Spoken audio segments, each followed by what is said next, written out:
Alright, ngikubingelele ke mthando wezemidlalo ngalesi sikhathi ngibingelele kuphi nakuphi la obukele khona ke mawukuthi ke usuku lakho lokuqala ukuyona ke le channel awenze kanje mntana sekhaya awulike ivideo bese ke uya subscribe kuyona ke i-channel ungaphinde ke uciphize notification bell ukuze uthole ama notification ke uma kukhona ke ivideo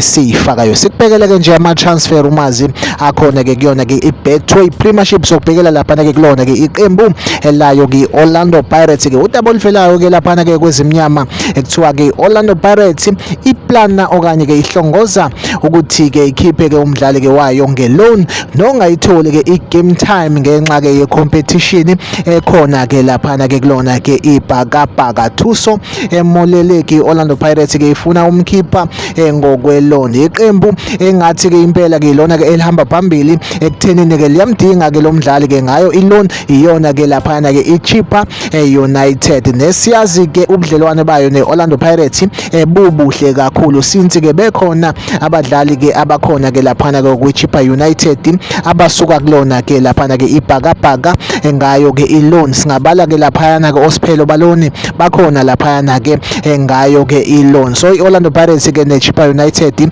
impela ke ubudlelwano babo buhle kakhulu. iOrlando Pirates ke impela ke ngase imkhiphe ngeloan lapha ke uThuso emoleleki ngenhloso ukuthi ke naye athole ke igame time. Lolu shintsho singalindela ke ukuthi ke lenzeke makuphela ke yona ke le season ke yona updates engiyiphethe ke njengamanje like ivideo bese ke uya subscribe kuyona ke ichannel mina nawe asihlangabezana kwivideo elandelayo nisale kahle.